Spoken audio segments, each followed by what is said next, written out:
Good afternoon, everyone. Thank you for joining this session for Not on My Watch. We will begin promptly at 1 o'clock.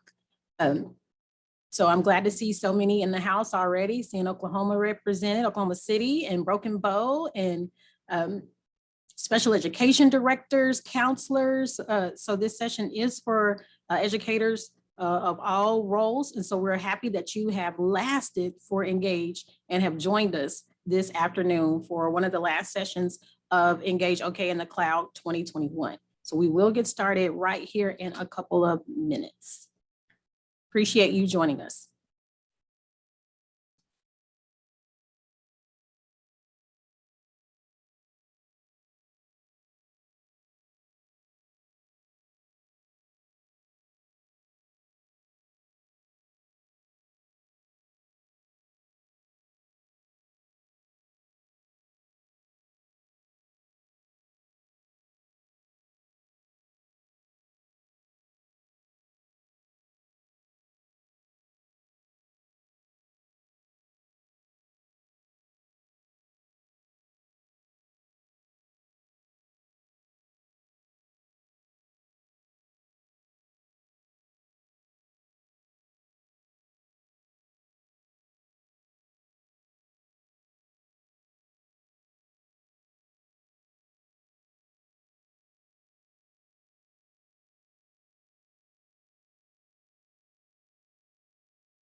Good afternoon, everyone. I'm Petra Woodard with the State Department of Education, and I want to welcome you to our last session of Engage OK, one of the last sessions, Not on My Watch, using academic counseling to identify, monitor, and support the needs of all students. So happy that you have joined us today. I want to start off with a few things. This session is being recorded, so please remain on mute until prompted to participate verbally. Video is optional, but just be mindful of your background. PD certificates will be available at the end of this session. So at the end of this presentation, people do ask that. So I want you to know up front, we will have that for you today. Links to some of the documents referenced will also be available. And all presentations from Engage in the Cloud will be available after this week's conference. Please add your name, your affiliation in the chat, because we want you to hashtag represent who you are here representing today. So that's what we want. If it's your school, it's if your company. I see that Department of Justice is in the house. We appreciate you all being here. And please do shower our moderator, Chelsea Hunt, with comments and praise. She is a wonderful colleague, and she has so graciously accepted to be our session moderator for the day. So if you have any questions and you want to put those in the chat, please do so. Chelsea and I will be monitoring that because we want your questions to get answered today on this topic. Just a little housekeeping too about Zoom. So we know we're all Zoom experts, but a review never hurt anyone. We're educators. We know. We have to just say it again. You unmute yourself, so be familiar with your audio and video buttons. The participants, you should be able to click that and see that as well. And also in the chat. So there's the chat feature, and that's what you would need to do if you want to drop something in the chat. We encourage collegiality and collaboration. So if you have a great idea to piggyback on what someone has said, please share that with us. This is not me just talking to you. This is a sharing. This is a time of sharing. So please be familiar with your Zoom navigation. I'm also going to have you do something with that navigation later. Again, I'm Petra Woodard. I'm the Executive Director of Academic Counseling and Alternative Education at the State Department. I am an educator, so that's my noun. I have several similar words or synonyms for educator. I've been a student, all Oklahoma City Public Schools. There you go.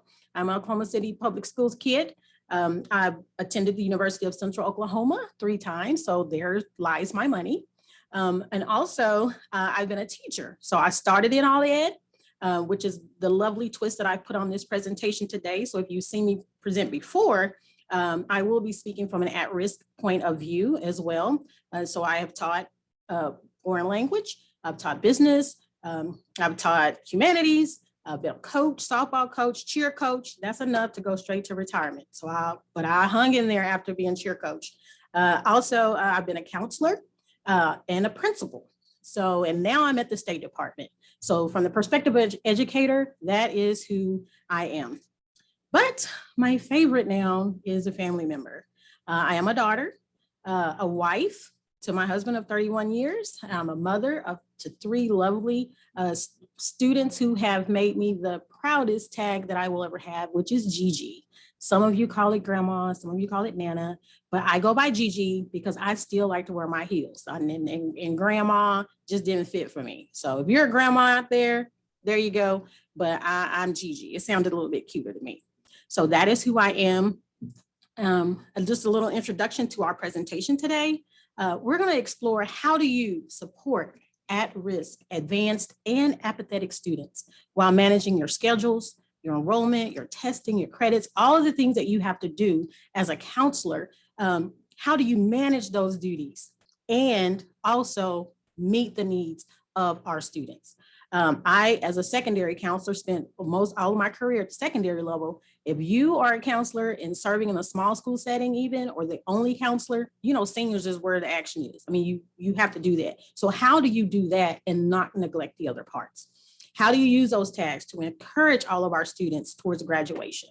We know that's the end goal, but what do we do in the meantime to make sure that we stay connected to those students and make sure that they all have access to great post-secondary opportunities? And then how do you feel confident that you have done the best that you can do to serve all of those students? Because I'll tell you what, I will never forget. Take a look at these images. The image on the left, that is the poor counselor. In the middle, that's the most vivid image. And that's my inspiration for doing this session and for doing things the way that I did them as a counselor, because that's Auntie that came to the school. And on the right, we have our dear student, our graduate, just with his cap, no gown, because as a senior on graduation day, he was told he did not get to graduate. And that is not the day. You may have heard the phrase, Judgment Day is not the day to repent. Graduation day is not the day to find out that you did not meet all of the requirements. And I said, oh no, not on my watch. When I saw those rollers pass through that hallway with those slippers and doors slamming, I was like, what is going on? And then you find out afterwards, a couple of credits short, primary credits, blew off some that you didn't think you needed. And the main one, sir, you can't pass go without English 4. And so that's not the day to find out that you haven't met everything that you need. And so I did not want to ever be that counselor where everybody's pointing fingers at me, because that sometimes is where the buck stops, because we're held with the task of accountability for students and whether or not they're going to meet graduation requirements. So and I will never forget that. And I don't want that to happen to you, not on your watch. So some things that we have to do, I'm going to share some strategies with you. What you do is you infuse the things that you have to do. So which one of those words speaks to you? I mean, inspire, charge, I mean, however you're going to take that on, you have to infuse the things that you do with making sure that students graduate. Because there's no one that can do all of it and do all of it well at a time. So you have to have strategies to where you are being able to connect with students and their families and your colleagues and make sure that students graduate. We know the charge. We know we have to do enrollment. We know we have to do concurrent. We know we have to do the scheduling. We know about the testing and credit check. We know that we have to do all of these things.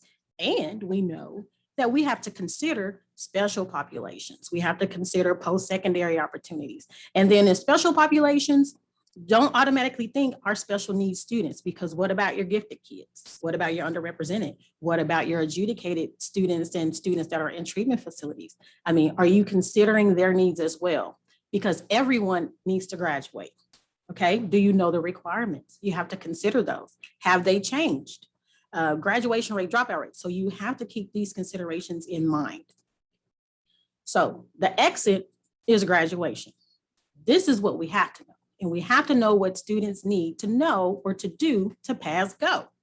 In Oklahoma, we have 2 pathways. And so you all, if you've seen me present before, then you're familiar with this slide, because this is what we have to tell people to do. Now, your district may exceed these requirements, and you need to be aware of that. You have the college prep work ready pathway, and then you have the core for students who already declared, okay, I'm not going straight to college for high school. For some reason, they know they're not doing that.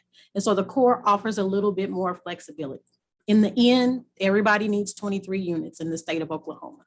So be familiar with what students need, the required elements in order to help them graduate. Because if they miss any of this, no one understands how they were never enrolled in 3 math classes ever. They're not going to understand that when we know upfront a student needs 3.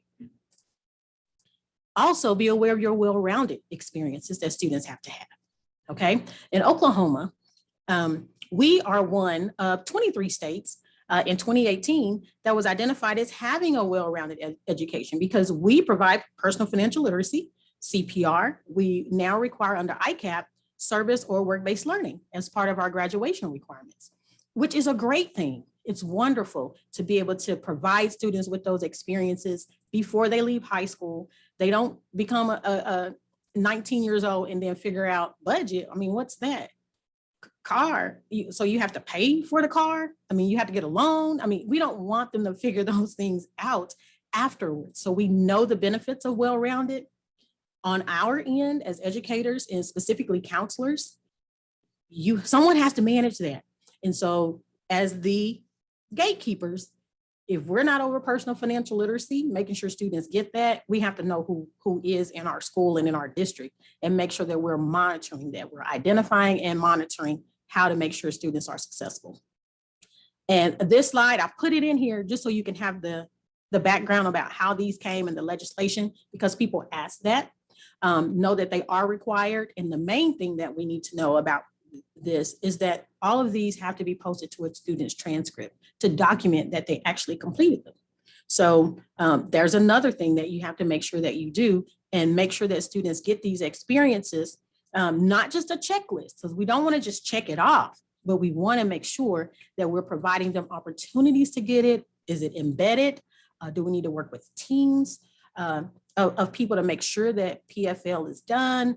The career interest surveys as part of ICAP, we have online platforms for that, but who's monitoring that to make sure that that happens? So that is why I put this slide in here. Because when students come to us, we say, here are the 2 pathways, and then you need to make sure you graduate. And to a lot of our students, this is what that looks like. Okay, I mean, so I gotta go, all right. And we're like, okay, welcome to high school, ready, set, go. That's not the way to do that, because the students want it, they're figuring it out. So we have to help them figure it out so that everyone gets to the end, no matter if it's the workforce or they're gonna go for an advanced degree. We want people to retire. I used to have a phrase, tell my students, people that don't work, don't retire. You haven't invested in anything. So you need to work, go to college. Well, we tell students, you gotta go to college, you gotta have an education. What does that mean today in 2021? And how do we help students more efficiently choose and make sure that what they want to do at the end, not just work, but what type of work fits their experience in high school, so there's a less chance of them becoming disengaged and dropping out. So how do we do that? We need to identify some things. Look at these terms for identify. recognize, pick out, spot, pinpoint, anything you want to do, you have to be able to identify needs. You have to identify gaps. This is what we need to start off by doing. How do you know what students need? Here we go. Let's try this activity. This is a relation station. And throughout this presentation, we will stop at several stations just to do a few things. Here's our first one. I want you to modify your Zoom name. And if you'll see on the right, there are some instructions on how to do that. I didn't put my picture purposefully just on all of those because I think I'm cute. That's not what that was. That's just the profile picture that they gave me, okay? Use the rename feature to add the level of school that most impacted you as a student. Now, I don't want you to put all three. And pretty soon, Chelsea, we'll be able to see people's names changing here in the chat bar. What level? For example, mine has Petra Woodard / elementary. And so we're talking about impacted you as a student. Didn't say positively or negatively. Just when you think about a level that impacted you, which one did that? Okay. And as you're doing that, I'll tell you a little bit about why I have elementary, but all of my experience pretty much is at the secondary. I was a latchkey student. If you don't know what that means, back in term, that was where I had access to go in and out of the house because my parents were probably at work, not going to be home until later, but we needed to be able to get into the house. And so my dad worked really early, my stepdad, and I would get dropped off at school early and be sitting outside on the school steps, waiting for school to start. And I had this teacher, Ms. Garrison, who would come up to me and sit down with me for a few minutes. And then she would invite me to her classroom. Students weren't supposed to be in the building until certain times. So you all know that rule. I've been a principal. But she would get me in and sit me in and give me Fruit Loops because I hadn't eaten breakfast. She would make sure that I had that stuff. To this day, I love Fruit Loops. To this day, I learned compassion. I learned how to identify needs. I learned how to meet needs.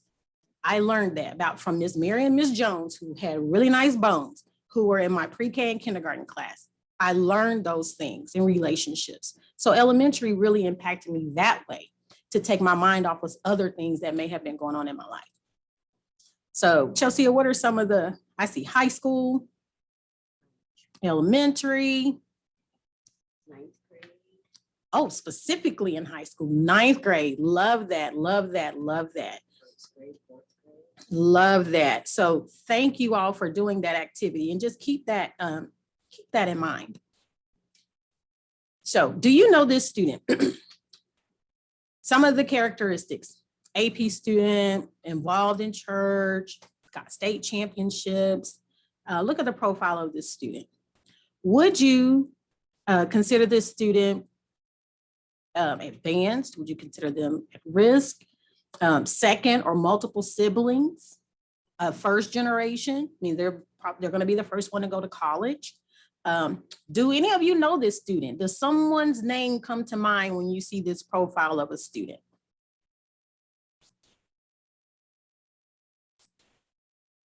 Is the student at risk? Why or why not? If you think this student could potentially be at risk of not graduating, put some of the reasons why you think they may be. Just drop them in the chat. I mean, do you think any intervention is necessary for this student? No? Yes? No? They look like they'll be pretty good. What type of information could this student need? What could help this student to persist to graduation? I mean, is the student college bound? Is the student work ready? I mean, what could be implemented to ensure that this student with this profile is successful?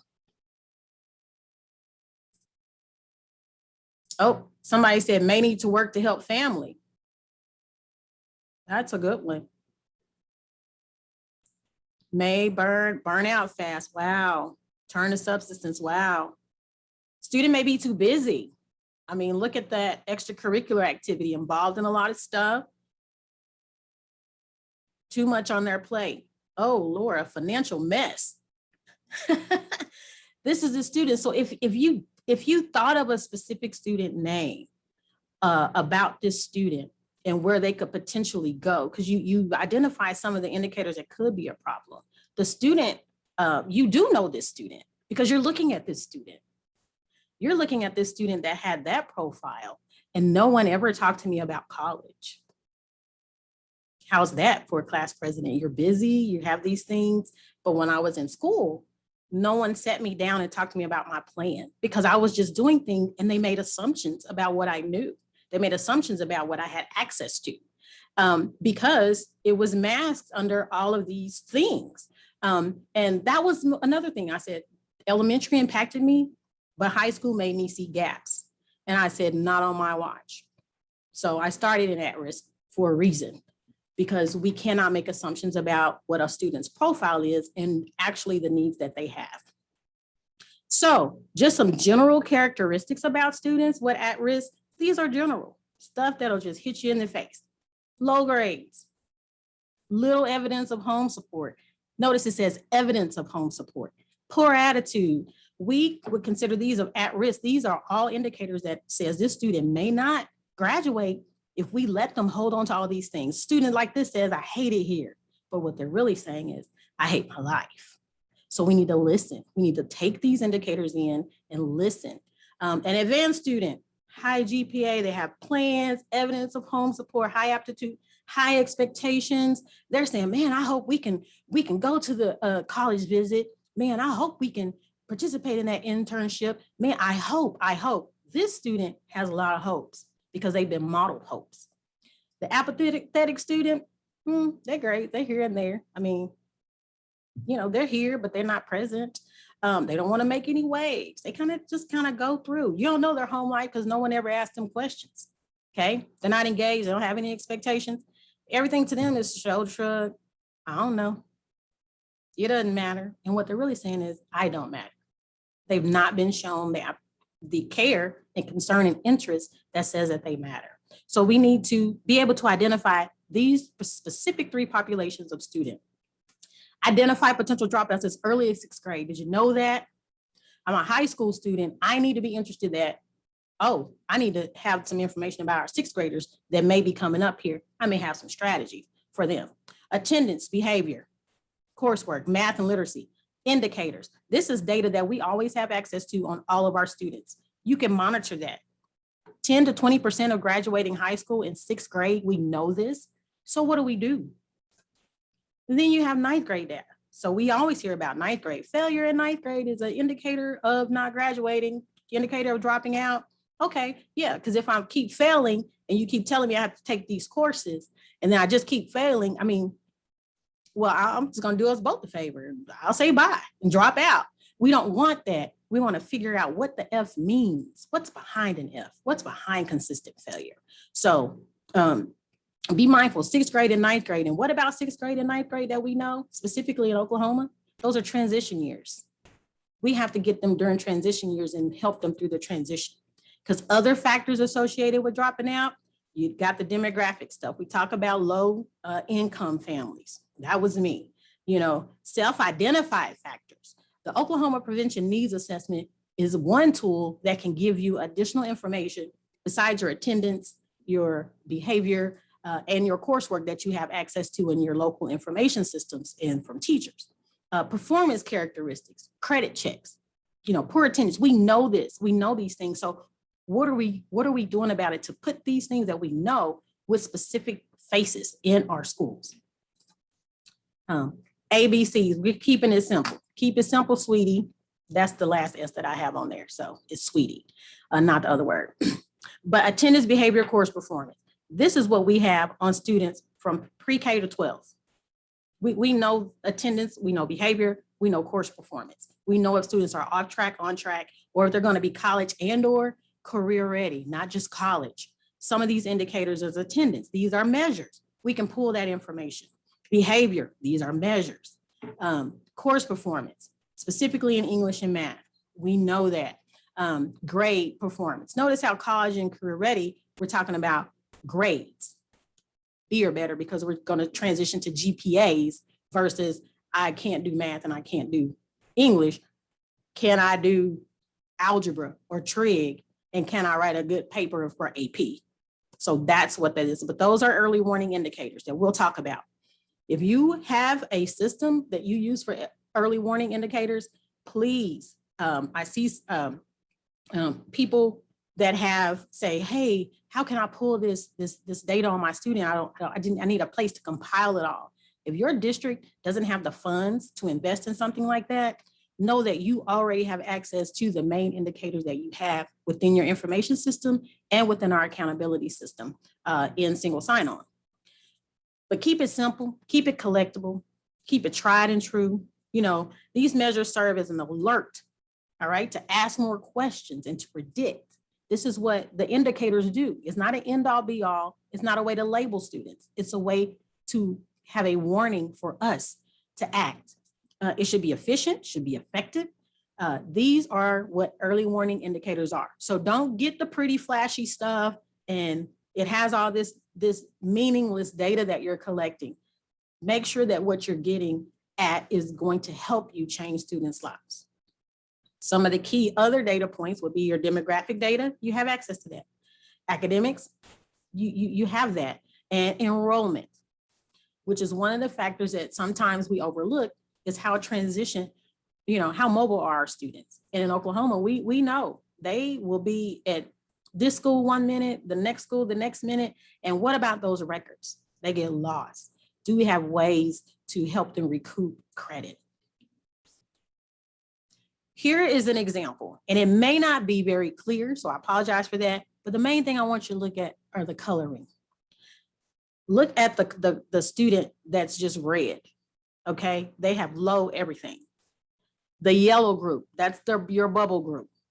Don't overlook those students. And then the students that are green, notice they're green, which means they're probably in good standing, but some of those green students have low grades. And so what are you monitoring? And when you're grouping students, know what it is that you're looking for and notice what filter you have and what lens you're looking at those students. You can export this data from your student information system to any spreadsheet, color coded the way that you want so that you can see students at a glance. Now, I'm going to show you why and how, because this is a real spreadsheet that I used to use when I was in schools. This is real live student data from 9th grade students, okay? Tracking attendance, tardies, and coursework, F's and D's in particular, okay? Now, notice on this spreadsheet, you can see it, that attendance just doesn't mean that the student is not here. They were officially marked absent in the information system. That's just not that attendance. Part of that, look at tardies, because some of the students that did not have greater than 4 absences had over 3 tardies, which means they were still missing, which explains a little bit of why they're still getting F's and D's. They got to class late all the time, didn't make it, you know, they got it in time not to be absent, but they were late frequently.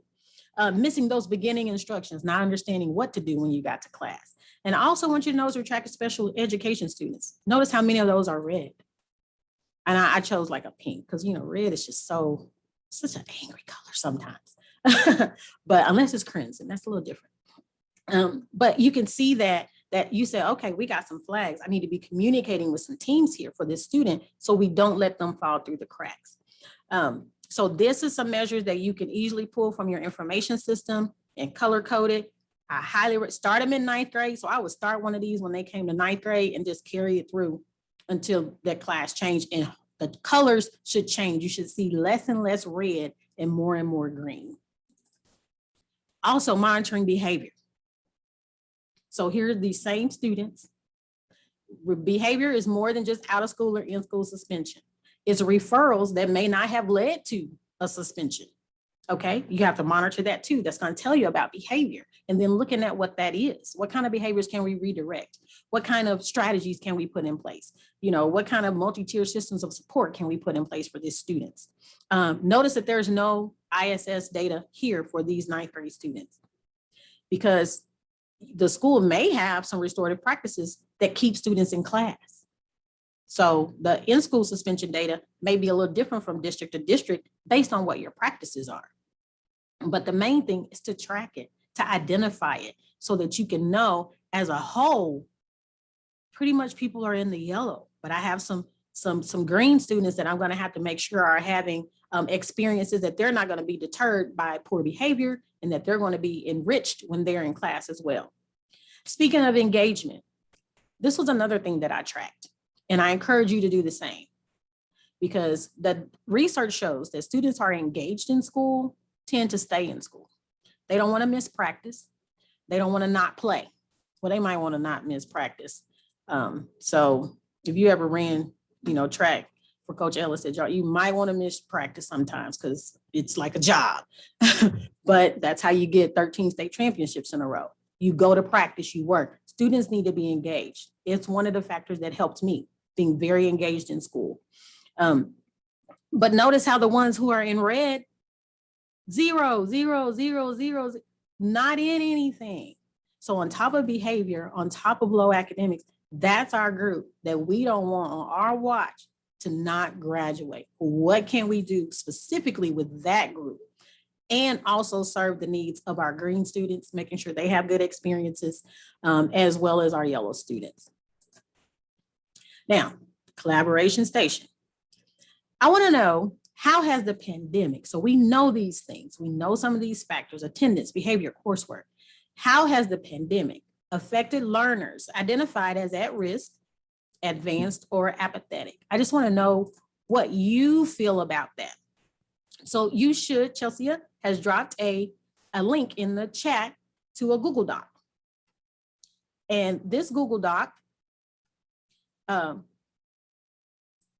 allow you to record your information. So just as you open it, you're able to open it up. If you can't think of anything positive that the pandemic has caused for students, has impacted them, then don't put anything.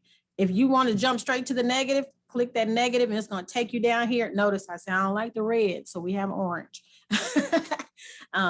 Nothing against OSU, mind you, but put your stuff in there, those comments, and we will all have access to this. If I see some typing in here, maybe you're thinking about what you can do. If you don't have access, let us know in the chat. I see someone's put their comments in the chat. Our high school allows their favorite teachers to give them their diploma. I think that is awesome. That is a sign of connection and relationships. And I will talk a little bit more about that later in our session.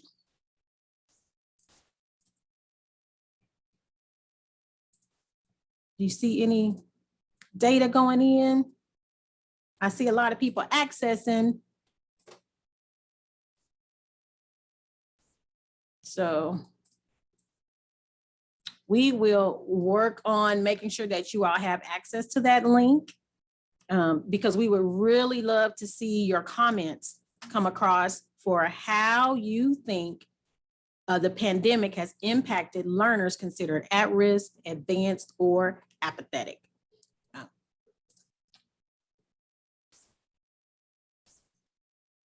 So we'll talk about, I'm going to go back to this here for a second. Oh, because it should not be locked. Nope. See, it already says anyone. Okay. Okay, we'll make sure we'll get that because I want your feedback to be put into this document. And it's not letting me share the right way. As you all are witnessing me click this link and then it doesn't let me change the settings. So that would be great. Document, try to do that. Thank you. Once we know all of these things about a student, we need to intervene. So it's not enough just to know and identify. We have to intercede, get involved, do one of those things, mediate, whatever your role is within the educational system, make sure that you can intervene. Understanding the student engagement that we talked about. Understanding student engagement is so important, and remembering that academic progress is the only way to determine if a student is engaged. We have to monitor, and academic progress does not just mean letter grades. Okay, it's their whole battery of academia that they're participating in to graduate, because our goal is to not let students fall through the crack and drop out.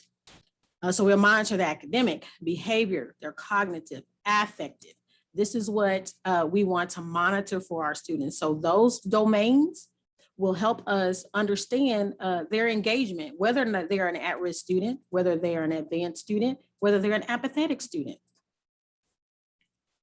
Participation station. Here we go. Which student is more concerning?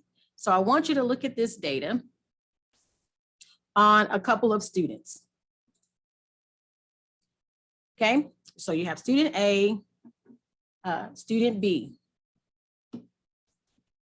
So it gives their attendance, it gives the behavior, it gives their coursework grades, their success highways. And what I want you to do is to tell us which one of these students do you think is more concerning?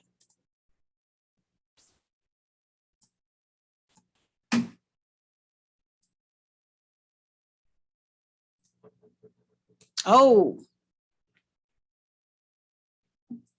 results are coming in.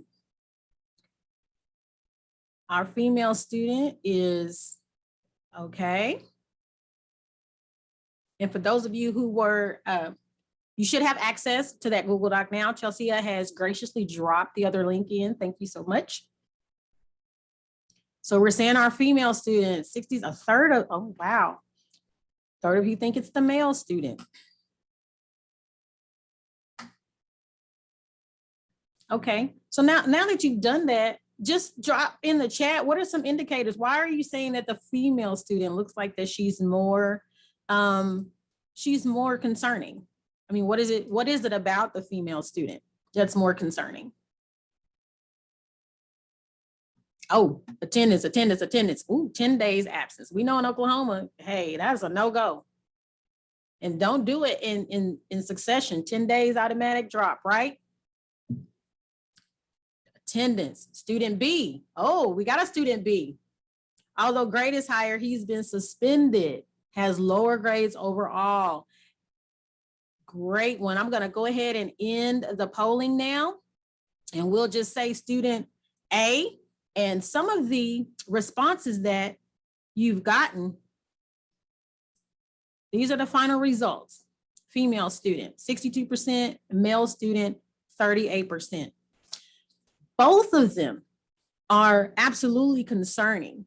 I see one says it was the well-being for the girl and connections, well-being and connections, and depression, anxiety, all of those things can affect what? Attendance. Those are related. So don't just look at why the student is not here. Some of these other indicators will tell you why, because our little boy, Bob, we'll just say Bob because it's a male and B, he's got 98%, he's there. But look at his feelings about education. That's a 1, that's his red spot. In science, you know, he's been suspended just once, but what about that? So they are concerning, of course, students that not here, the ones we see the actual red, we go for those, but we cannot neglect our other students who's a high performing student that we may let slide through the crack because he's not feeling so hot about education anyway right now. And these are 6th grade students. Time to catch them. At risk. What does at risk? So I also work in alternative education here at the State Department. I started off in alternative education back in the 90s. Oh, did I just say that out loud? Well, I did. It's out there now. At risk definition. A student whose present or expected status indicates he or she might fail to complete secondary education for reasons that are listed there. It says may include. So it could be just be one of those indicators that will stop a student from graduating. Just one. So imagine our students that have multiple, okay? Multiple factors can let you know that a student is at risk. In Oklahoma, this is a little bit about our dropout rate history. Notice that it's up and then it's down and it's up and it's down and this is going up. Now this is some draft data. It's not published yet, you know, because it has to be vetted and you have to go through all of these things. But this is what it's looking like for 2020. Now this was pre-COVID, because this is based on October 1 data. Imagine what that's going to look like. All the news and releases are already saying that we had over 1 million students nationwide that did not show up to school in the fall. So what's going to happen with those students? We have to watch for this and know that in Oklahoma, we had more students and we had more dropouts. But we got to get behind the why, okay? And alternative education is one of the ways that you can address students who drop out. We served over almost 11,000 high school students, so 12,000 in total, but 11,000 of them were high school in the school year 2020. Completion of those almost 11,000 students, 4,000 of them ended up graduating, okay? 875 of them ended up coming, and then they were like, nope, something else happened. So they end up dropping out again. But then you had 985 who were re-engaged, who dropped out, maybe 9th grade, 10th grade, and then ended up coming back. And so that's a number that we also want to watch. How many of them can we get re-engaged so that they can end up in this graduate number? Another interesting fact, because I want to put a little disclaimer here, alternative education is not for the bad kids. It's not for the kids who can't. It's for students who have one or more of those identifying characteristics that affect their ability to stay in the regular education setting. That's it. Look at the number of those students who participated in career tech and concurrent enrollment. You don't know what concurrent enrollment is? That's college courses. It doesn't mean that they can't do math. It means that they had academic struggles. Maybe some of them didn't. Maybe it was their anxiety, it was their attendance or whatever that landed them in alternative education where they got additional supports, and then they were able to figure it out. Internships, engaged. So there are ways for us to catch them, but who identified them to get them to the alternative education setting? So if I have alternative education people on here and I saw some of your names, thank you for the work that you do, because it is critical. It is critical that we, schools, and if you're a counselor that identified and referred these students, thank you so much, because it means that you are using data and you are looking at that student and you are trying everything that you could to keep them in school so that they're not going to be a dropout. ICAP, new graduation requirements? Yes. On new requirement only? No. Use your ICAP as an intervention tool, okay? This graduation checklist is that we use, and a new one will be coming out to add the civics requirement on there, or the naturalization requirement. But this is a way for you to monitor quickly. Students can use these tools to monitor their academics. Notice over here, they can monitor their grades and if they're finishing courses and what letter grade, have them, don't just put a check mark, have them put the letter grade there. For ICAP, ICAP is not a checklist. It's a process that expects you to do certain things annually. Career assessments, written goals, course reflection. Don't just have them do it and review it. If you see a student that came in and they wanted to be a pediatrician in 9th grade and then 11th grade, I just want to graduate and get out of here. Okay, flag. Use this as a tool. And notice that there are spaces on here for students to check. So it's meant to be a conversation with students, not just checking it off. And notice that Chelsea Hunt, if you were able to watch her presentation yesterday on work-based learning, it was amazing. Service learning or work-based learning, those experiences just have to happen once through high school. And so if you're noticing that you have students that are doing something every year, 9th grade, 10th grade, do we have someone working with them on how to put a resume together, on how to put a scholarship application together? I wish someone had done that for me in high school, to put all of my things down. I could have got what they said, buku's money. That's French, buku. When I was younger, I didn't know that was French, but then I learned, anyway. But I could have had a lot of scholarship money to help me pay for school. So, and now that you have these interventions in place and you know kind of the students, you've identified them, you have to inform them. How are you going to do that? Some of us is through advisement. Some of it's through filling in those gaps. If you're an advisory person, you're not the counselor. Some of us is notifying, posting notes on your board, all the teachers, to tell everyone. How are you informing students about opportunities? I want you to watch. Here's another station. We're gonna stop, get filled up. College graduates, this is this Middle Ground project. If you've not seen any of their YouTube videos, I would go out and watch some of them. I came across this one. And dropouts were brought together, and what they do is these two were dropouts, but Middle Ground would just bring two sets together and they would just ask them questions and then let them respond. So it's sparking dialogue. I want you to watch this clip. The prompt, you can't hear it in the beginning. Education is the key to success. This is what they're talking about. Education is the key to success.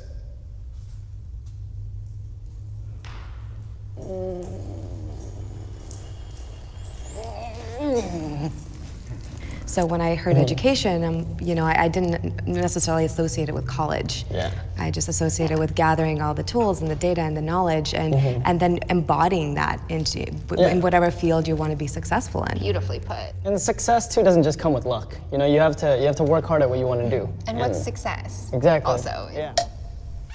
I took education as like a college degree when you presented that question. What I thought Yeah, too. I did. That's why I didn't even walk up because.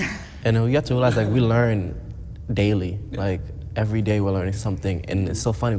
There's no book in front of us to learn those things that we learn. It just so happened that we crossed the right person or someone relayed that information to us, or just based off life experiences. So I don't think that you're gonna be successful based on the fact that you went to school or you're opening up a book or something. Like you said, daily is a learning experience. Every time you wake up in the morning, you should be learning something new at the end of the day. That's how I feel about life. So we're actually more so on the same page, just on different just parts of the different page. pages. Middle. You're in chapter 1, I'm on chapter 3. That's a wrap, guys. Sweet. Yeah, thank Hey you. man, nice meeting you. Likewise.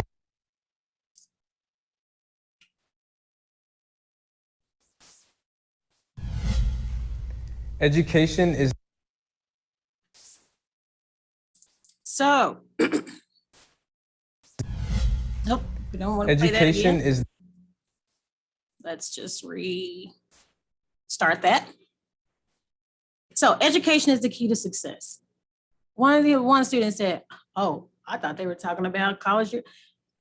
Do not assume that everyone understands what you say. You need to get an education. You need to get an education. We have trained our minds and trained people to think that that means you need to go to college. That doesn't mean that you need to maximize the experience that you have in pre-K 12 so that you will be prepared for whatever you want to do after you leave us in secondary education. So we need to retrain ourselves and how we think, what education is. Because if I'm a student, you already gave me the two pathways. I chose one, say I'm not going to college, but all you talk to me about is get an education and go to college.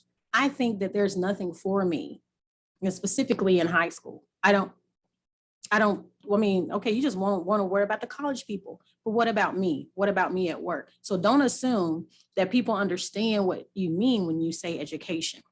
And notice that on both sides, they had some trepidation. You had the graduates and you had the dropouts. They were like, that statement, okay, well, I don't know. Because I might be in college and then think that this is a joke. I'm just going to do my time and I already got stuff set up for me, but I'll have my degree. Okay. So how do we take all of this stuff? What we need to do, we need to prepare, we need to plan. So gather your data, start thinking about in your information system, start thinking about who can pull data for you. How can you work with your district test coordinators to get test data? How can you work with your ICAP advisor, kind of look at ICAP plans. How often are you reviewing those? Performance aptitude. We're talking about scheduling. If you have to do scheduling, why are you scheduling and getting courses that students don't want or don't need? You're not advocating for changes in the course offerings that you have in your school. That's what the data does. That's what and so that you don't waste your time fussing with a student about taking a course. I don't need that. I don't want that. Well, have something that they want and that they need, and you won't have those arguments wasting your time. So if you're a high school counselor, you know what I'm talking about. Build experience in those partnerships. Great job, Chelsea, of talking about that yesterday and giving great tools. I advise you to go back and watch that presentation. And when the presentations are available, have all of those links to those wonderful resources about work-based learning opportunities.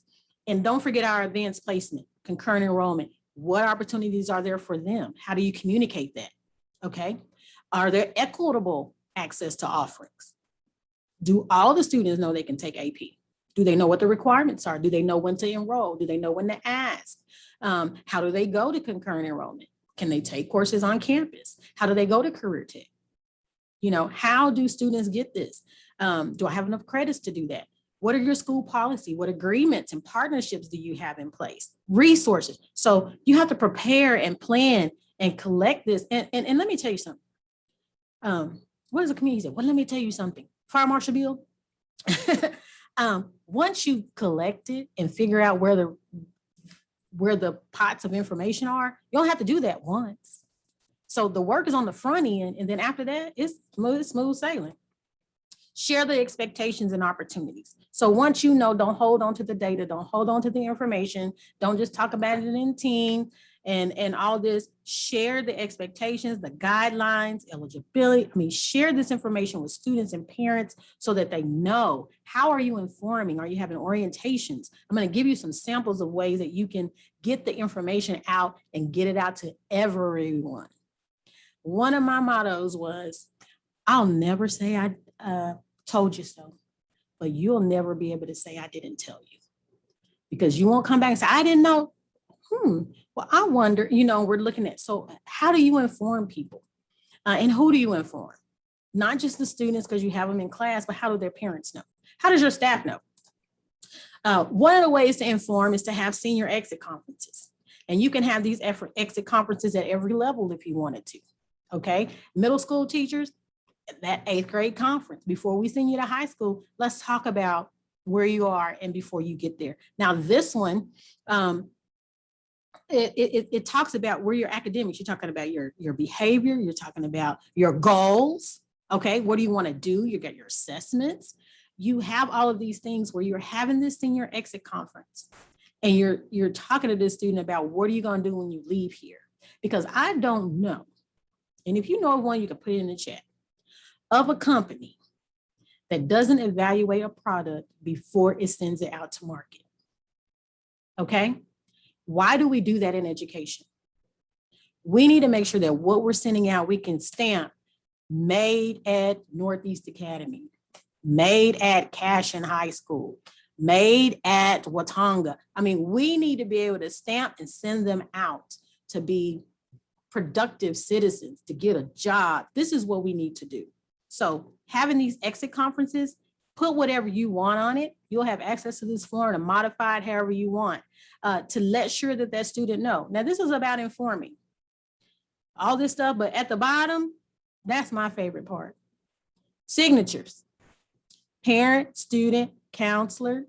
We want to know that we have shared this with you. This is a status, and that you don't be surprised on graduation day when it doesn't happen for you. Not on my watch. No, sir, no, ma'am. And here's a sample of a mid-year conference that you can have.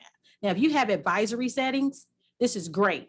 When you have open house, parent night, when the parents come in and they're going through and the parent conferences that you have to have, great tool to use at parent conferences. So you're not just talking, well, he's got to be in my class. And then they have to go and rotate through and talk to the other teacher and rotate through and talk. And a parent is kidnapped out. Okay, I shouldn't have said that, but a parent is just there all night, just hanging out, waiting in line. No, divide those up, those seniors up, juniors up, sophomores up. There's a form like this for every class, and have them, that teacher, talk through what that student comes, parent comes. The parent is so appreciative because unless they wanted to talk to a specific teacher, they can make an appointment later. But holistically, they get to know all of these things about their student at every grade level. This is just a sample of a mid-year for a senior, but you're communicating, and they're the signature line again. Yes. Supporting these students who are at risk. So remember, your attendance, behavior, in your course is what you're observing. These students, for at-risk students, you gotta know that they gotta be there. They gotta know how to act. They gotta know how to work hard. They gotta have those ethics. So watch their attendance. Is it less than 90%? It typically is. Okay, look at the referrals and suspensions, failing courses. These are easy indicators for a student at risk. But what do you do with that? You create a plan. Don't just say, oh, they're just not gonna make it. No, create a plan, sit down with that student, personalized academic intervention plan. You can do it as a counselor. You can have the principal do it. I would have their favorite teacher do it. That one teacher connects with them, the coach, hey, here's the student, all of your athletes that I need you to sit down and do this intervention plan with. Okay, because guess what? By the time state championship come around, you're not gonna have any players. All right, so have them do it. Work it into what you already do. And you're covering a plan. And then in this box here is you be specific. Be specific about what it is and the courses, what do they have to take and the timeline, the deadline, when it has to be made up. Supporting advanced students, okay? So do you have something else for them? And they can be gifted academically, artistically, socially. Students are gifted at speaking. They're gifted at manipulating. How do you work them in? Are they leadership opportunities for those students who like to talk? Give them an appropriate time to talk. They're there. They're typically more than 95% attendance. Opportunities to exhibit their workplace behavior. Okay, promoting that teamwork and problem solving. Don't neglect them and say, oh, well, they got it because they got good grades. Oh, well, they got it because they hear all the time. I'm sure they heard. Oh, well, they got it. No, don't assume. Advanced coursework, what do they have? What opportunities are there? Identify and improve. Okay, you should be familiar with the oklaschools.com where you can see the report card. Don't think I go out there and I see my school as an F or a D or a C or A or a B. Go out there to see how you can improve. Here's an example of a school in 24-25, all districts have to offer at least 4 AP courses. This particular school doesn't have that right now. No AP courses, no IB. So are they going to be ready? What are you doing to make sure that students have those opportunities? STEM careers, workforce needs. In Oklahoma, you need to know industrial arts and technology. Okay, that's where it is. But you're telling everybody they need to go to college to do XYZ. They need skills. Do you have things in place to do that? And your Oklahoma school report card is where you can find out additional information on that. Supporting apathetic students. Remember, they can be evident or just hiding in plain sight. Lack of engagement and hidden behavior leads to complacency. They turn in mediocre work.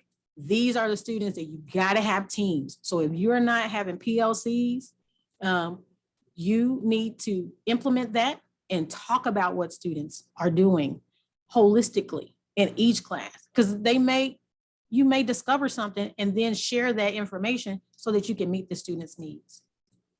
Here's a way to do that. This is a progressive intervention form that we started using this when I was a counselor at Star Spencer, and I carried it over to another schools that I went to. This is a great form to be able to get feedback from teachers for students who are not performing well and need intervention, especially academically. But not just they have an F, because you see the F on the progress report, but why? Is it attendance, homework, daily grades, major exam? I mean, what? If you see class participation and that's the F, and you see the same student for 5 teachers, that's an apathetic student. They don't participate. They're just there. What are you going to do for that student? So here's a tool. Implement. Now that you know these things and you know what you have to collect, you've identified the students, you're trying to infuse it, implement what you have. And implement, execute, apply. Whichever one of these speaks to you, whatever verb you want to use, choose one, but do something. Communicate the plan. How? Or you need to get a calendar of activities. If you're not if you're particularly a counselor and you're the only one, or maybe it's just 2 of you, or you're the only one for that grade, having a calendar to know when major testing stuff is, when these opportunities have to be done, get them on there, and then share the calendar. Because guess who also needs to know when the PSAT is? The students, so that they don't plan, the coaches, so that they don't plan against you. You're not fighting each other. Share that information. Communicate. How do you communicate? Bulletin boards, however you communicate, you choose something, but tell people what is going on. And don't forget your community connections and let them know as well. I'm just interested to know, which social media platform do you use most to communicate with students? So I have a little poll. Want to ask you which one, particularly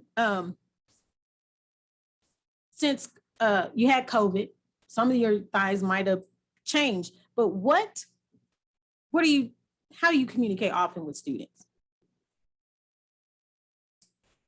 I mean, I know if I got administrators on here, it's like, she doesn't have talking in the hallway when they weren't late to class. That's the best way that I get to them, is I just wait at the end of the hall and see all the students that are coming in late. Nah, because that's really not social media.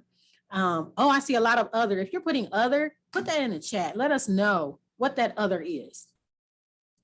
Pinterest. Oh, don't talk about Pinterest because I have some crafts that I'm still not done. But that's interesting that you're using Pinterest to communicate with students. Seesaw. Seesaw is another one. That's awesome. And then Google Classroom, which a lot of people switch to and figured out, oh, I can just do more than just post stuff in there. I can actually communicate with students. That is awesome. Facebook.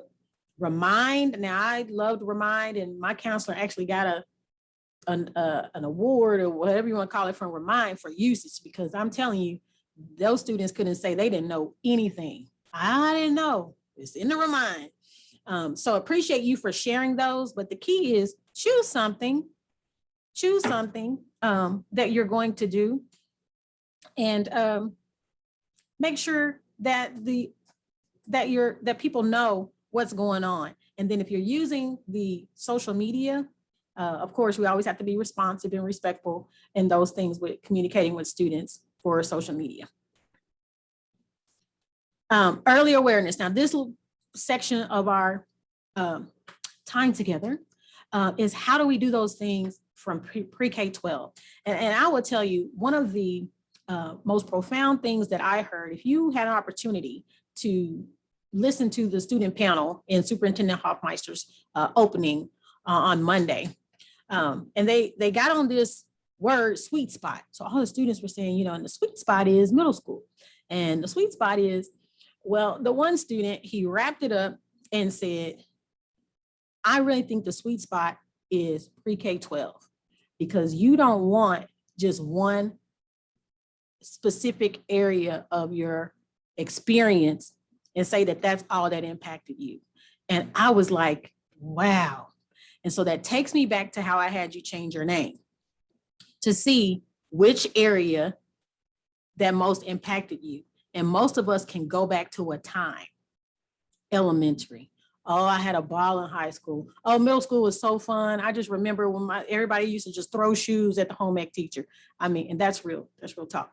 But I mean, we need to have our students reflect back on their pre-K-12 and say, man, my education in Oklahoma, or my education, if we have people from out of state, really impacted me and made a difference in my life.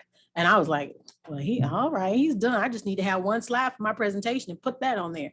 But no, I had to do a little bit more. So in pre-K kindergarten, make things early, early awareness. Talk about careers, talk about that. Notice I didn't say talk about college, because we don't want to misconstrue what they think education is. You want to get what are they interested in, so that I can drive what I'm instructing them and training them to do. First and second grade, invite people in, communities, let them see different careers and let people tell them how they became that. How do you become a firefighter? And I remember when my brother graduated, he was older than I was, but a lot of his peers, they thought they knew they were going to college, but they thought they were just going to go be firemen. And when they learned how you have to be a fireman and what all you have to do and the physical parts of it and the test and it just blew the world. And so we have to let them know that and let them see and hear from other people than us. The ICAP is going to help us really do this. And what I don't want people to think, if you get one thing out of here, don't leave thinking that ICAP even is for high school. The requirement has to be met by the time you reach the end of high school. Okay, the accountability for it, monitoring it is 9 through 12 because we have annual things they have to do in grades 9 through 12, but it should start early.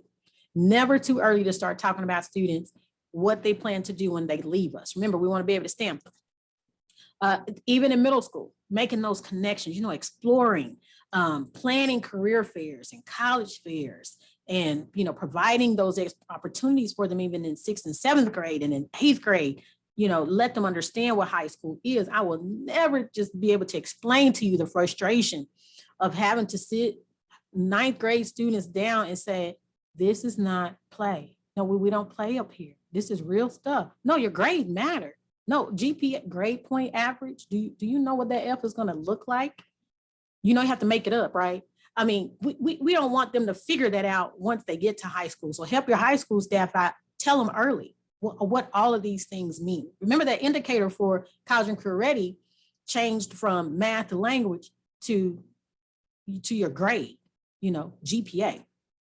In high school, your transitions. This is what we're doing. We used to have a thing called Super Saturday, and it was freshman orientation and the parents, and we had the PowerPoint, and we had them all there, and we went over everything. I have a sample of what that agenda looks like. And I mean, it's telling you, how to walk, how to talk, but also checkpoints. This is what we do. 10th grade, sophomore seminar. You want to be mindful of your testing. Let them know, beforehand, this is what we're going to be focusing on. So you're not neglecting what you just left. You're just enhancing what they will need to do as they move through high school experience. It's transitions. Every year is a transition, not this 6th grade and 9th grade. Every year they're transitioning to something new. We had a junior jam. Okay. Now it didn't necessarily contain music, but that is a great idea. Actually it did, because we would feed parents at this.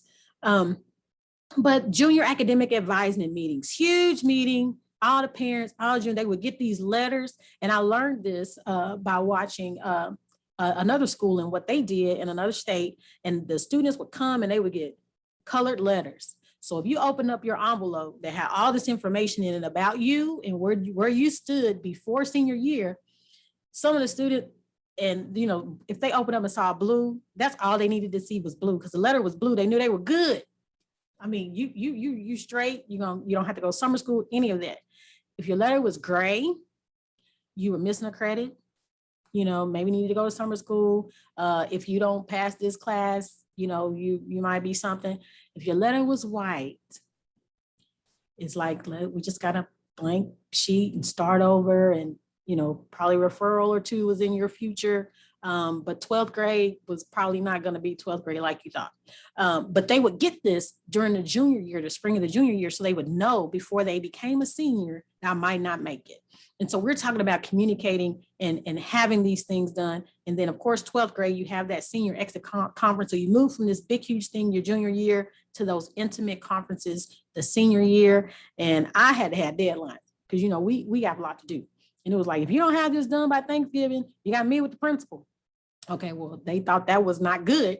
And so pretty much I would have over 95% of the students to have their conference and the parents.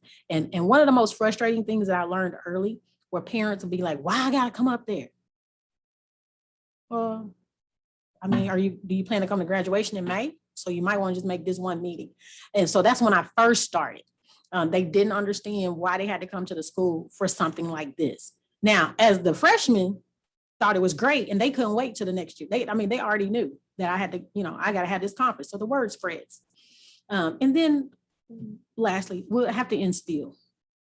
If you do not instill, and I love the word instill, all of these words, implant, imprint, you can't imprint something unless the two things touch. You can't make an impression on that. You can't implant something. So when you're instilling, you have to touch and connect with these students. And what we are instilling is hope. Remember the advanced student? That was their term, I hope.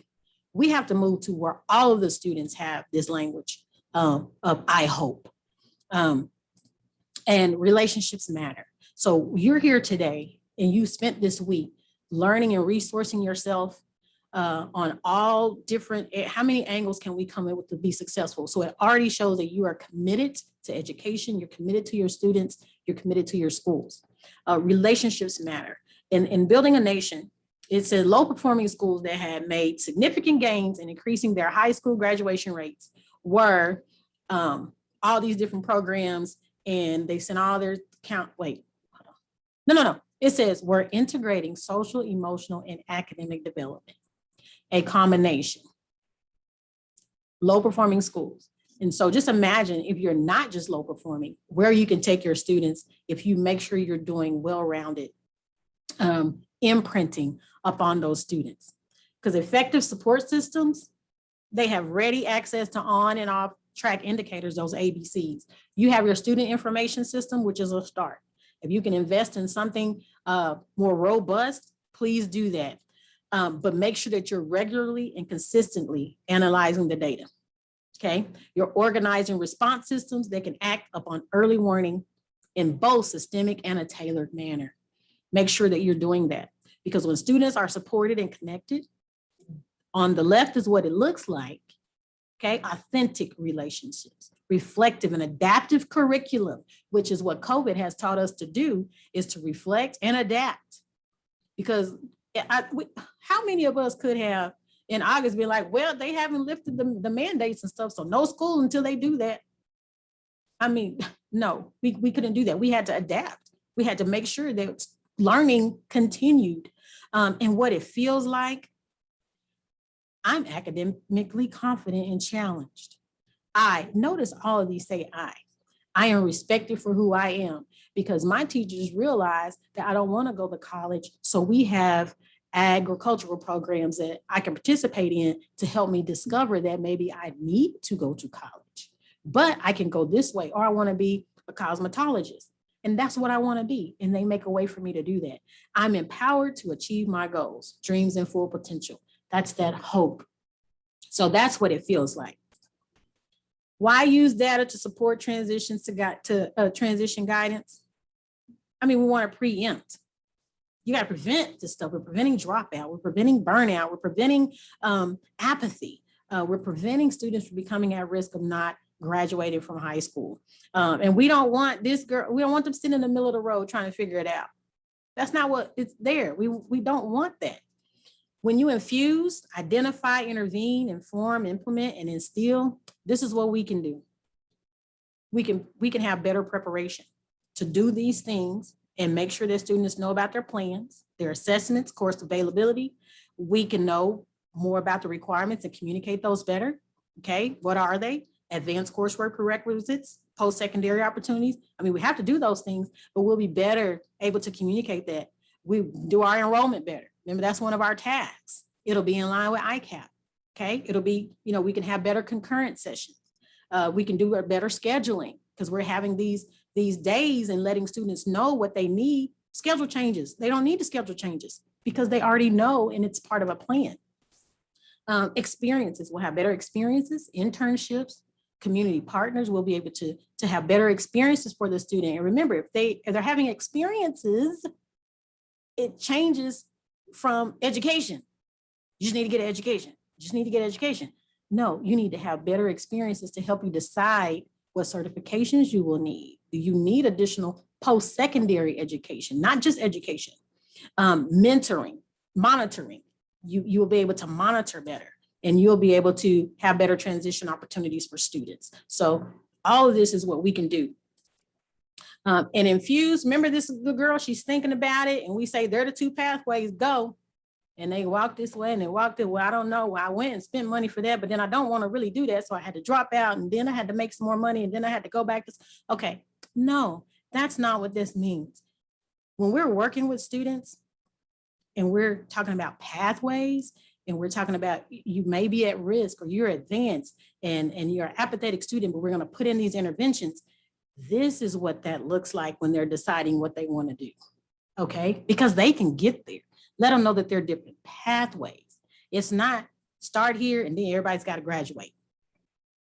Because that road will look different for each student. And so we need to really understand that and really look at our data, infuse the things that we have to do, and understand that we know those tasks are there. But just like ICAP is not a checklist, neither can those tasks that we do. We can't just do them just because they have to be done by a certain time. We have to do them with fidelity and in a manner that's going to reach all students. Because remember, I'll never forget, but this will never happen on my watch. And see, I left her out in the beginning because I had to, that parent, she wasn't happy. Okay. And this was the auntie actually in the rollers. And so you do not want that to happen on your watch and have those ingrained. And so I was glad it wasn't me, but I was more frustrated that it was that student, because that's who we have to monitor and we have to make sure that they have everything they need. The advanced student not to be neglected, the apathetic student not to be overlooked, and the at-risk student not to be identified. Not on our watch, people. We have to do a better job of making sure that our jobs don't look like work. And that means talking to people to help get better support systems. Help implement advisors. If you're the only counselor, you can't do it all. But the task has to be done. But how can we infuse what we have to do with what needs to be done so that students can have better experiences? And I always gotta have resources and talk about updates. And if you have any questions, please put those in the chat. But we know even counselors, they're required. So I'm so proud of Oklahoma for investing in the school counselor corps. There's going to provide over 300 school counselors and licensed mental health professionals to help with some of this work, to help with some of that identification. But you already employed in the schools, have those data points ready to where you can pull that and be able to tell them, we need help with attendance. Please be able to provide that type of guidance. Relevant legislation that's upcoming, I talked about ICAP. So we know, about AP credit. And so we know that you have to have it. And what this means for us is making sure that we have opportunities. What does that mean? Are students going to be able to take those online? Are you going to be able to co-op with another district? But just make sure that you know that those are there. Assessments, the ASVAB. If you already offer that in 11th grade, great, you're ahead of the game. Just include those 10th graders and 12th graders who may want to take it for the first time or retake it. And the naturalization test also begins this freshman coming up. So they'll be the first class accountable for that. Oklahoma's promise, there were several things in the works, but this is one that was finalized. It extends eligibility from 10th grade to 11th grade. So as you are communicating that in middle school for them to get signed up, make sure it's best to have them get signed up as early as possible, but then you do have some another year for those students. And then the 8th grade reading, main thing I want that people email me, do we still have to do the form? No, because you don't have to account for the language proficiency. And so you don't have to do the other part either. E-transcripts are in the works. If you're not signed up, please go to the OKH website and get signed up for e-transcripts, that initiative. I'm excited about that. That's another thing that will take stuff off your plate from having to stop and pull grades and do all this. Have them requested in electronic. And they're also available is the transfer request as well. The counseling framework, if you were able to attend that, Sarah Kirk, another one of our colleagues, talked a bit about that. And so that will be finalized and hopefully all done by this summer. So I'm excited about that. I noticed one of the comments in the chat, schools keep adding responsibilities, but are not taking anything off our already full plate. We are just one person with counseling loads of 400 or more students in many of the schools. And that is so true. I am one of those. I was one of those. And so having these frameworks and the counselor corps available will help schools be able to see the impact and see all of the different roles and all of the things that counselors do in schools. And the hope is that they will see that and then invest in what they really need to do and put parameters in place to take those duties off so that we can get to the ASCA recommended model of 250 to 1. Pre-fall testing opportunities. October, there will be ACT, SAT, PSAT as well. And those are the dates. Contact the Office of Assessments if you haven't already started that process to offer that to your students in grades 10 through 12. No cost, it's not associated with accountability, but it is all paper. And then I wanted to share this for counselors only. Typically, I would be doing graduation guidance, subject codes, course labeling, legal day attendance, all of that. And for counselors only, I went over that, and it was also in scenario form. So if this student came in ninth grade, I recommend that you go back and look at that presentation. And as always, you can just email me those questions and I'll be happy to get to them. And then the PDF is also there. So we talk about persons over 21 and what do you do if they want to come back and graduate. And then Ready Together Oklahoma. This will be the last time you'll see this in this presentation because this is the last session of Engage. But everyone has shared this. So please visit the link to Ready Together Oklahoma and look at those statewide initiatives. The guidance documents are there and webinars are coming. And then there are some other resources here at the end. I highly recommend you visiting ASCA and looking at those mindsets and behaviors that they have available to help identify some of the things that you're doing. And this is communication tool. This is advocation tools that you can have for your schools and districts. And on the high school graduation resources page, all of your graduation checklists are there. Other resources are there for getting students graduated. I recommend that you bookmark that page. And there's also a FAQ on there to ask someone that has answers to some of the frequently asked questions that we get. Our team in the Office of Student Support, we have counseling, prevention services, college and career readiness, family and community engagement, and then also alternative education is in there as well. And that falls under my area for counseling. And this is me, my contact information. These are our executive directors and our deputy superintendent, Dr. Shelley Ellis. If you ever have a need, we do offer professional development. The link is on our pages. So you can go out and just request for professional development in those specific areas. And one of us will be more than happy to get with you. But I do want to thank you for participating in this session. You should have the link to the PD form for this because you want to make sure and be able to show that accountability to your district leaders.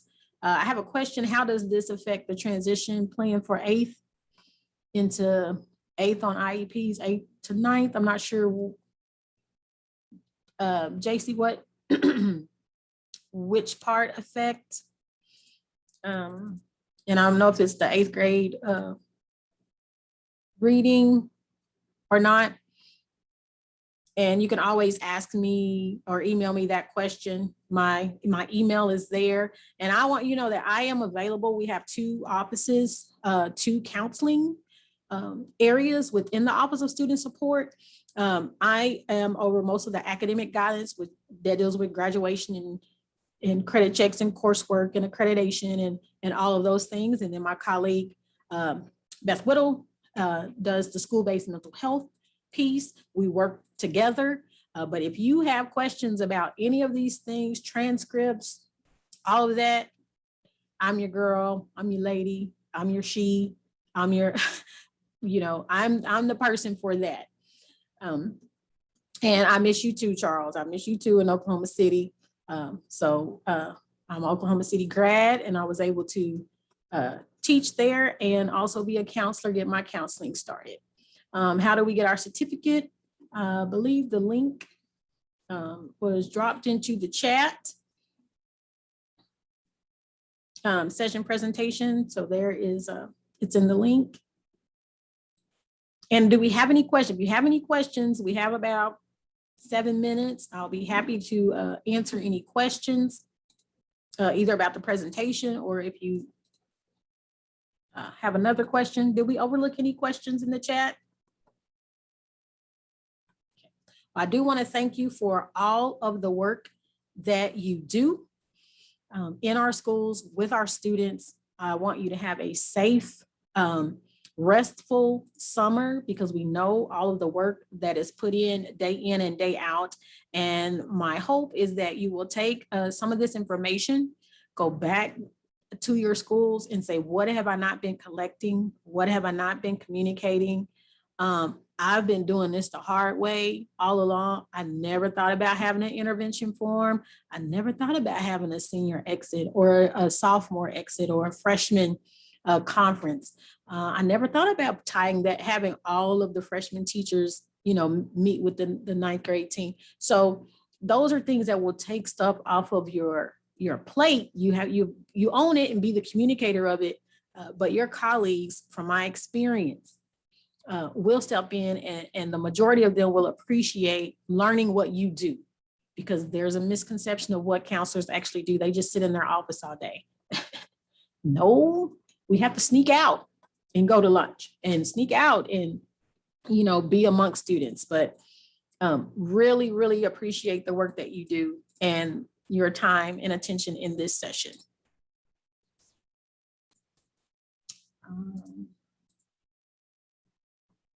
Let's see. And please, these will all be recorded, and so you can go back and watch them. If there's something that you have, I didn't talk about the Google Doc. I hope you have access to it. There are more stuff that will be dropped in there.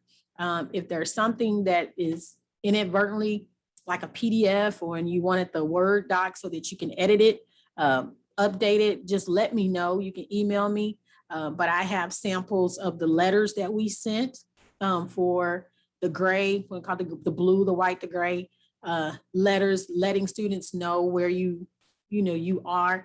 But I am a proponent of communicating step by step, having signatures, making sure that parents and students are aware of their status, and that what experiences students want out of high school. Survey them.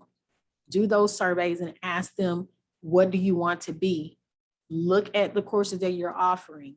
Go to your principal administrator and say, we have all of these elective courses and none of our students want to go that way. We have 10% of our students that want to participate in that. We need some more of these. And communicate with our curriculum and instruction division about certification requirements to teach certain courses, because sometimes people think you only have to be certified in this to teach XYZ. And so you'll know that. Well, thank you so much. I appreciate you guys. Have a great summer. And I think we will go ahead and call it a wrap. And I'll give you 6 minutes back of your session. Thank you for joining us, and have a wonderful summer.